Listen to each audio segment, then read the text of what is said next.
e nem o terceiro fruto, e nem o quarto fruto, e nem o cerejo de fruto. Aquele fruto inicial que Deus coloca na nossa vida, aquele fruto de arrependimento, fruto de viver uma vida com Deus. Se você não tiver esses primeiros frutos, você nunca será um grande homem na presença de Deus. Então é por isso que Satanás, sabendo disso, ele começa trabalhando devagarinho, pegando aquelas primeiras coisas, aqueles primeiros fundamentos, e quando a pessoa menos percebe, ela está fora da presença de Deus. Então, acorda, irmão. Aquele negócio, isso não tem problema. Não dá nada isso aí. Hoje está mais ou menos assim no mundo, né? Isso aí não tem nada a ver. E as pessoas vão entrando, tá? É um vinhozinho, é um cigarrinho aqui, entendeu? É uma conversa torpe ali, é uma palavra, né? Fora do contexto bíblico ali, palavrão. E a pessoa vai falando, quando essa vida está mergulhada no pecado, ela está morta, e ela não sente mais a presença de Deus. Amém? Eu escolhi um livro, o texto aqui para ler, que está em Efésios capítulo 5, que diz assim: mas a impudicícia e toda sorte de impureza ou cobiça nem sequer se nomeia entre vós. Eu peguei essa palavra impudicícia, significa falta de honra e desonestidade. Quer dizer, o cristão que serve a Deus, se ele não tomar cuidado e ele não cultivar a honra, que é o que nós vamos trabalhar, tem até o seminário marcado já no dia 21 de abril. Inclusive, se você não fez ali a sua inscrição, faça, tá? Que vai falar sobre honra. Você não tem noção do poder da honra, e você não tem noção quando você semeia desonra, o que acontece na sua vida. Entendeu? Então, Paulo está falando aqui, a impudicícia é a falta de honra e a desonestidade. As pessoas desonestas, pessoa que julga segundo não o princípio da palavra, não segundo a verdade, mas segundo os seus sentimentos. Tome muito cuidado, querido. E isso faz, muitas vezes, o pecado entrar. E quando o pecado entra, já era, acabou. O sono bate e a pessoa não consegue mais ter conexão com os céus, não consegue mais ter conexão com o reino de Deus. Paulo fala em Efésios 5,18: e não vos embriagueis com vinho, no qual há dissolução, mas enchei-vos do Espírito Santo. Os acordados estão cheios do Espírito Santo, os dormentes estão embriagados no vinho do pecado. Diga misericórdia.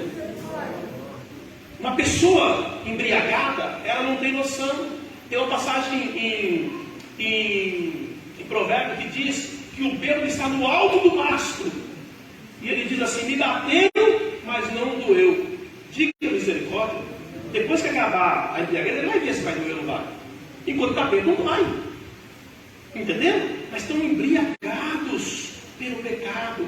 E Paulo está dizendo aqui: olha, não vos embriagueis com vinho. Quer dizer, não deixe o pecado dominar a tua vida. Porque se o pecado dominar a tua vida, você vai ter problema no reino espiritual. Não tem como Deus usar um termo do embriagado na soberba, na arrogância, na prepotência, entendeu? No orgulho, no olhar altivo, como diz a Bíblia, na insensibilidade, na desonestidade, na falta de honra, no desgoverno. Sabe, aquela pessoa que não tem disciplina, que não tem lei, que não tem ordem para reger a vida, faz tudo de qualquer jeito, de qualquer maneira. Então essas pessoas estão o quê? Dormindo. E Deus está dizendo: olha, se você ficar dormindo, não tem conexão com os céus. Não tem como Deus falar contigo. Segundo tópico que eu coloquei aqui: devemos despertar do sono, porque existe uma guerra contra o diabo, queira você sim ou não. Se você não quiser guerrear contra o inimigo, vai ficar bem mais fácil para ele te vencer. Então você precisa despertar do sono, porque Satanás, ele está ávido para destruir a igreja, para destruir a família, para destruir as nações. E se você não acordar, você será um alvo muito fácil para o inimigo. Se você estiver embriagado, se você não medir, se você não ter noção das consequências das suas ações, você com certeza será um alvo muito fácil para o inimigo. A quem que o inimigo derruba? Aqueles inconsequentes, aqueles que agem achando que a ação dela, a decisão dela não vai ter consequência. Todas as nossas ações terão consequências, seja benéficas ou maléficas. Todas. Por isso que você precisa entender que você está em guerra. Uma palavra sua, um pensamento, uma ação vai trazer complicações na sua história. Ou vai te abençoar, ou vai te beneficiar de alguma forma. Então, nós não podemos fechar os olhos para isso. Por isso que o bêbado, o embriagado, ele não está nem aí. Ele não está nem aí o que vai acontecer. Então, a Bíblia diz para mim e para você: acorda, porque você está em guerra. Como é que alguém pode dormir no campo de batalha?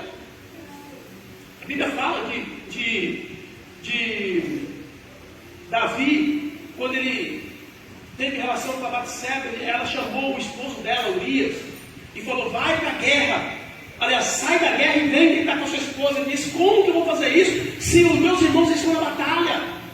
Quer dizer, não há distração enquanto você está na batalha, e nós estamos na batalha. Não tem tempo para distração. Ou você faz isso, ou o diabo te arrebenta. Ou você entra na guerra, ou o diabo acaba com a vida. Amém? Efésios capítulo 6, versículo 12 diz: a nossa luta não é contra carne e nem sangue. A minha luta não é contra as pessoas. E na oração que nós estamos fazendo todos os dias, você tem que pôr isso diante de Deus. Essa questão de você às vezes ter raiva de alguém, ou porque alguém falou, ou porque alguém disse, ou porque alguém fez algo para você, isso não pode acontecer no nosso coração. Isso não pode existir no nosso coração. Por isso que quando você dobrar o joelho, ora a Deus e peça bênção para aquelas pessoas que te traiu, que te feriu, que falou mal de você. Por quê? Porque é assim que funciona a guerra. A guerra espiritual é desta forma. Entendeu? Então, Paulo diz que a sua luta não é contra as pessoas. Não fica odiando as pessoas, não fica com raiva das pessoas. Porque quem faz isso já está no sono profundo. Já está dormindo e o diabo já venceu essa pessoa. Entendeu? Se você manter o ódio no teu coração, a mágoa no teu coração, isso quer dizer o quê? Que o diabo já te venceu. Que você já está vencido pelo diabo. Então Paulo diz: olha, a nossa luta não é contra sangue e carne, mas é contra os poderes e as autoridades, contra os dominadores deste mundo de trevas. Então a nossa guerra é contra os demônios. A nossa guerra é contra Satanás. A nossa guerra é contra a nossa carne. Essa é a nossa guerra. A nossa guerra não é direcionada para as pessoas. Por isso que a gente não deve ter raiva de ninguém. Por isso que a gente não deve odiar ninguém. Por isso que a gente não deve ficar com mágoa no nosso coração em relação a alguém. Ou não pode. Por quê? Porque não é aí o nosso alvo. O nosso alvo é o demônio, é Satanás, que a gente muitas vezes não percebe porque está dormindo. Enquanto você dorme, Satanás está tentando arrancar a tua família. Enquanto você dorme, Satanás está tentando arrancar suas finanças. Enquanto você dorme, Satanás está tentando arrancar a tua fé. Esse é o projeto dele. E ele não vai parar. Ele não vai parar até dar fim na sua vida. Por isso que a Bíblia fala para nós: sujeitai-vos, pois a Deus resistiu o diabo, e ele fugirá de vós.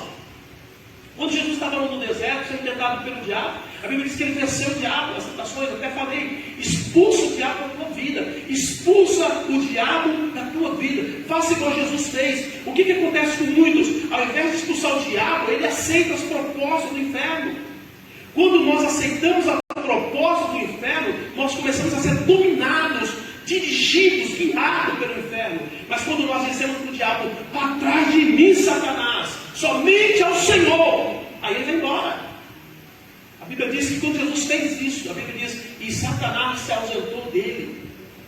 Então nós precisamos fazer isso, igreja. Nós precisamos começar a fazer isso. Quando o mal estiver chegando, você precisa chegar e falar em alta voz e dizer: em nome